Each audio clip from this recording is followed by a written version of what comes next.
What is going on, guys? Jason Burke here, Styles Clash for Life, coming at you on YouTube, and tonight I've got some football focus. The Pittsburgh Steelers just finished their Week 15 matchup of the 2024 NFL season on the road in a primetime of sorts game against the Philadelphia Eagles, the interstate rivals, Philadelphia versus Pittsburgh. 4:25 games, so it was the national spot for the 4 o'clock segment of games.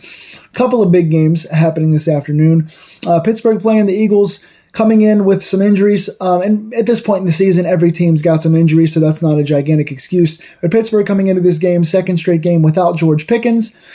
People will say we played pretty good last week without George Pickens. That's against the Browns. This is against the 11-2 Eagles. So one of the best teams in the NFC. Came in on a 9-game winning streak. No George Pickens for us this week. On defense, no Larry Ogunjobi, one of our starting ends, was out this week, and Deshaun Elliott, for my money, our second best defensive player behind TJ Watt this year, and really generally game to game the most consistent and active player on the entire defense. A guy that has stepped in and become kind of Minkah Fitzpatrick, the ferocity, the constantly being around the ball, the things that Minkah used to do when he had no safety help is now what Deshaun Elliott is doing, allowing Minkah to float around. But Deshaun just making more hits, more plays, more turnovers, things like that. So again, arguable, the top 2 defensive player not playing, arguable biggest big play threat on offense, not arguable, George Pickens for sure. Neither of those guys playing. So I had Philadelphia winning this game before the season started anyway, and then coming in with these injuries, definitely came in with a rare feeling that I haven't had since like the playoff game against Kansas City in Big Ben's last year when they destroyed us. It's the feeling of no hope for the game. You come in knowing they're going to lose and knowing there's no chance to even really be competitive. They were a little more competitive than I expected, at least in the first half. Game started out, Pittsburgh really just looked anemic offensively, just quick, short drives with nothing. First quarter, Pittsburgh has about 11 yards total in the first quarter, and that's not counting penalties. When you factor in penalties, the total yards were in the negative for the Steelers in the first quarter, so starting very slow. Philadelphia keeping us in it with a couple of offensive line penalties and 2 fumbles. Pittsburgh getting a fumble on defense and a fumble recovery, and then a fumble on special teams and a recovery that set us up for a field goal. Off those back-to-back fumbles and 2 turnovers, just 3 combined points is all Pittsburgh could muster. Still stayed in it, started to kind of come to life, coming out, getting a touchdown toward the end of the first half, keeping it to a 1-score game. I think it was 17-13 at the half, so Pittsburgh stays in it due to some Philadelphia errors. Pittsburgh finally gets a stop and gets a touchdown. Comes down in the second half after a nice stop, and then Najee Harris fumbles the ball on a pitch. Russell Wilson killed the play, an audible to a pitch, and somebody, it might have been Najee, asked what the play call was. Simply took his eyes off the ball. Russell threw the pitch back. People don't like those pitch plays. They seem to be there's not a lot of diameter, not a lot of space between the quarterback and the running back during the pitch. There was adequate space on this pitch play. This was one of the better pitch play calls, and usually Pittsburgh lands those. We execute those pitches pretty flawlessly for the most part. Najee was looking downfield, trying to look for blockers, looking where he was going to run, picking his gap. He took his eye off the ball. Cardinal mistake when you're a running back, but looked down to try to find the ball after he had dropped it and then kicked it ahead for Philadelphia to recover it. Philadelphia goes down, scores a touchdown. Second half, their offense started to roll a little better. Our defense got tired, and from that point, there was no looking back. Philadelphia had ball control. They were getting touchdowns and stops. Pittsburgh just didn't do enough. We did get a special teams penalty at one point that would have gotten us the ball back, but the penalty on Philadelphia was after the play, so they got the ball in the shadow of their own end zone instead of giving us the ball back. They still continue to get first downs, converting third downs, and just running the clock out. Philadelphia being a dominant run team, controlling the clock. We couldn't stop them really on either phase of the ball. Offensively for Philadelphia, the 2 things that I noticed really, number one, a lot of their guys in the open field just have moves. They were just making moves on us. Our guys had one-on-one opportunities to make tackles, and they just made us miss like crazy. Saquon Barkley obviously is probably the best running back in the league right now, and one of the best in the league in making guys miss, and he did that to us a few times. a couple of times down. A.J. Brown outpowered us. Obviously, he does what he does. He is probably the most physically gifted upper body strength receiver in the NFL. He's kind of like George Pickens, but just a lot bigger and beefier and stronger, and uses his hands at the point of contact off the offensive line when the play starts better than anybody. He was pushing Porter to the side and just getting his short slants and turning those into big plays. Devontae Smith made a few moves in the open field. Kenneth Gainwell twice on third down broke tackles to get first downs. Patrick Queen got killed on one of them. Minka missed a tackle in there. Peyton Wilson missed a tackle in there. KZ missed one. Joey Porter missed one. There were several missed tackles in this game that could have stopped Philadelphia on third down and gotten us the ball back. So really good open field work by Philadelphia, abusing us and staying on the field for longer. Also, our zones, our soft zones are way too soft. We are leaning way too far back, especially on second and longs, third and longs. We're letting these guys get wide open. I mean, Devontae Smith, a receiver I like a lot. Smaller guy, not very physically imposing, but very good with his feet. Very good in terms of catching the ball. Devontae was just 3 or 4 different times he caught the ball with nobody in his vicinity. He caught the ball and I didn't see any Steeler on screen. Even on 2nd and 15, 3rd and 14, they're just letting him catch the ball and run wide open. I mean, with nobody even near him until he gets to that 14, 15 yard mark. Of course he's going to convert. So we just got out physicaled by the physical guys like Saquon and AJ. We got out sped by the guys like Gainwell and Adams, Devontae Smith, not Devontae Adams. He's on a different team. Philadelphia just abused us on that. Defensively, we had a really hard time defending against short slants. Again, like I said, we played way too soft. We didn't get nearly enough pressure. We got 3 sacks, but that wasn't enough. Didn't force any big splash plays. Again, coming in today without Deshaun Elliott and then having Dante Jackson, who wasn't having the best game by any means, but he goes down in the second quarter and James Pierre winds up playing the rest of the game. And it wasn't like Pierre got scorched. He did just about as good as Dante Jackson was doing, but he was getting beat consistently.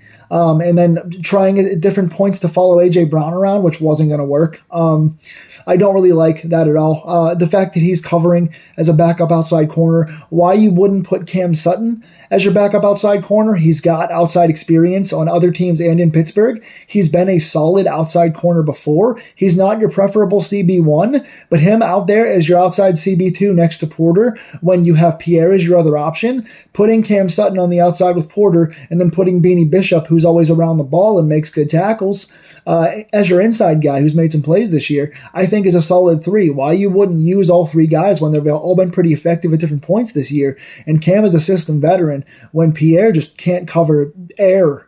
So I don't like that call at all. Offensively, again, we knew against a defense as good as Philadelphia, probably one of the top 3 in the league, with a team that's good at pressures. I will say the offensive line didn't give us much room for running. We were playing from behind most of the game, so we didn't run the ball a lot. Russell Wilson looked a little nervous back there, to be honest. Without Pickens, they didn't use a whole lot of their guys. The line also allowed the Philadelphia defensive line to block several plays. They got a few guys in the backfield to cause penalties for us, but also they allowed 3 batted balls from their defensive line, Jalen Carter and the like. So Philadelphia just at the point of attack, very effective, cutting the run game off, getting pressure, batting some balls, keeping Russell Wilson occupied. Once the run game is gone and Pickens is gone, there's not much you can do. So Pittsburgh loses this game 27-13. They went into the half 17-13 on a momentum swing. Once Najee fumbled that ball, Philadelphia gets 10 unanswered points in the second half. Pittsburgh does not score. Philadelphia controls the ball,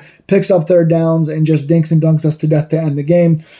So not much to speak of. But again, I said this last week. I came in already thinking without the injuries, Pittsburgh was going to lose this game. It's one of the toughest stretches for any team in the NFL this year. It's 3 games in 10 days. Philadelphia, Kansas City, and Baltimore. 3 of the best teams in the NFL. Arguable the number 1 in the NFC, the number 1 in the AFC, and then Baltimore, who's anywhere between 1 and 5 in the AFC. It's a big logjam there.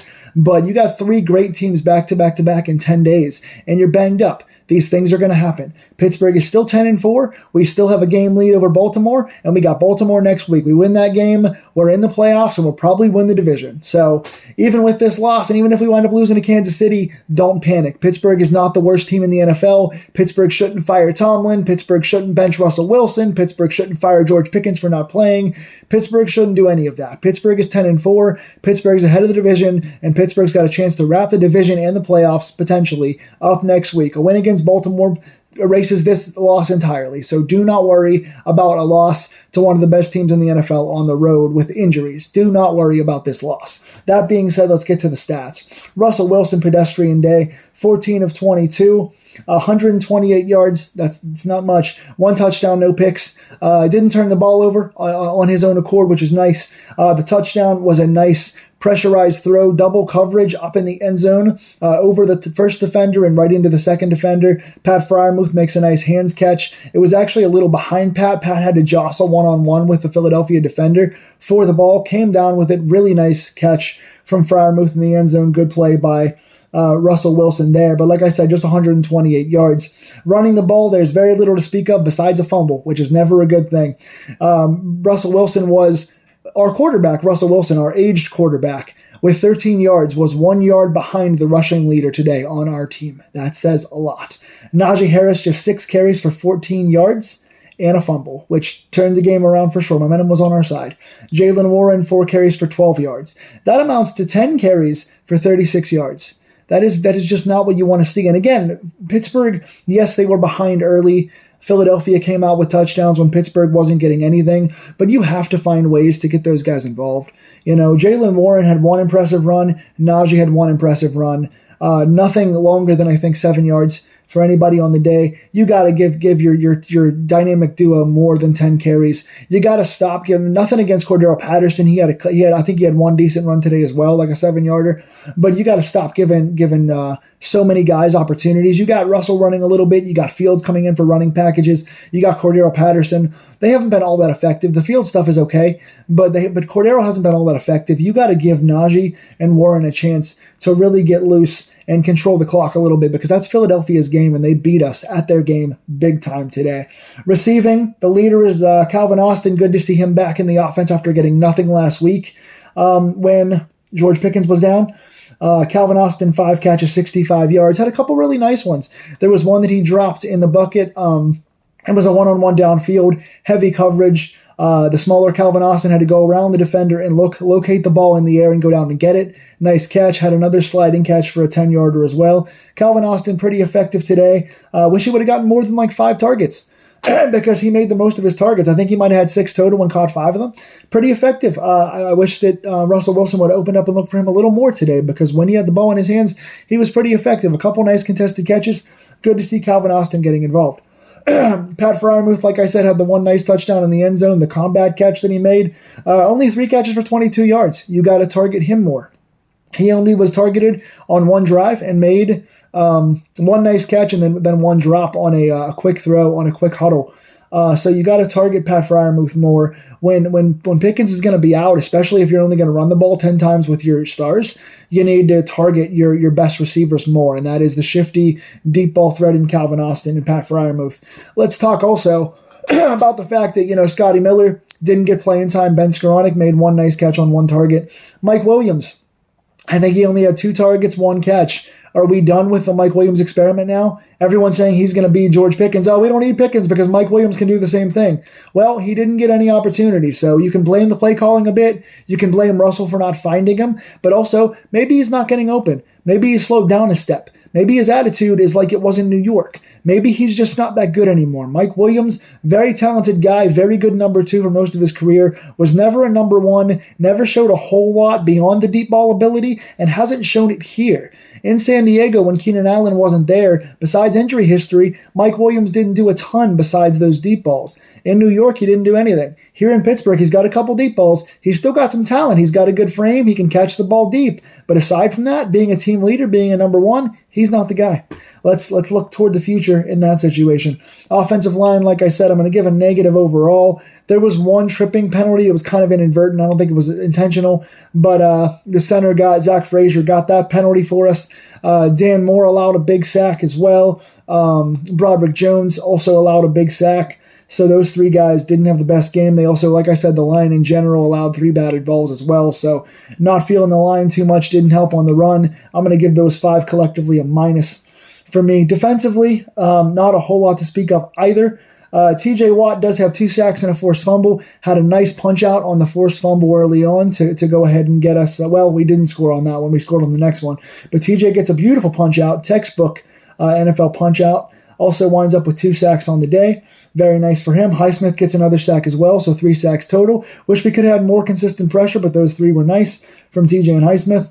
Beanie Bishop got the fumble recovery on TJ Watt's punch out. And overall, I want to say Patrick Queen played pretty nice today. He did get beat underneath on a couple of zone type things that weren't his entire responsibility, but didn't get to the ball quick enough in coverage. But being around the ball, being a tackler, being a good pursuit guy, Queen was doing a lot of what Deshaun Elliott usually does. He's looked really sharp in most of these last 6-7 games. Since the bye and Pittsburgh came back, I've really liked what I've seen from Patrick Queen overall. I'm going to give some minuses today to the big 3 starting outside corners, JPJ, Dante Jackson, and James Pierre. All get minuses today. Porter played okay. No penalties. Most importantly, wasn't flagged for any tauntings or any holdings or pass interferences. That feels nice. Also did make a few nice one-on-one plays against, almost called him DK Metcalf, same kind of style. Made a few nice plays against A.J. Brown, not allowing some things on the outside. Did also get bullied a little bit on A.J. Brown coming off the line, just putting up the hands, doing the 5-yard contact push-off that is legal, that is totally allowed. Pushed off Porter and made him look like a child to get a couple short slants. Also did the same thing to Dante Jackson when he was on Jackson. And like I said, when they were kind of soft zoning or soft manning even up against Devontae, they also wind up giving up plays to him as well. So I'm going to say overall, while Porter did make some plays and he was the best out of the 3, Porter, Pierre, and Jackson, not a great game. Jackson went out with an injury in the second quarter. I hope he's okay because we can't have Pierre starting out there. Special teams, a couple of positives. Chris Boswell, once again, 2 for 2, made 2 nice field goals. Did dink, I think it was it an extra point or the field goal? It was either the extra point or one of the field goals. He dinked off the inside of the crossbar, but it still did go in. He almost dunked it out, but he dunked it in, actually. So 2 for 2 on Boswell. Corliss Waitman, 5 punts, 215 total yards, 43 yards per punt average with 2 of the 5 inside the 20. Had one brilliant punt that bounced inside the 10. And then special teams, we got a turnover as well. So this unit continues to play well throughout the year. Mark Robinson gets a forced fumble, puts his helmet on the ball, and knocks the ball out of Philadelphia's returner, Cooper DeJean. And then Nick Herbig picks it Nate's the lineman. Nick Herbig picks it up in the fumble recovery. So Mark Robinson forces, Herbig recovers. Also, 2 solid returns today. On the only 2 returns of the day, 2 solid returns for Cordero Patterson as well. So special teams overall plays pretty well today. That being said, Pittsburgh goes to 10-4. Like I said, still 1 game over the Ravens and playing the Ravens next Saturday. Saturday game next week as the season winds down. Pittsburgh's got 3 games left and got a really good chance to clinch the playoffs and maybe even clinch the division with a win next week. Tell me who impressed you in this game and who did not. Give me your positives and negatives in the comments down below. Please like, share, and subscribe to these Pittsburgh Steelers Deep Dives if you want more reviews. And I will see you guys after next Saturday's game with a Steeler review. Merry Christmas. Take care.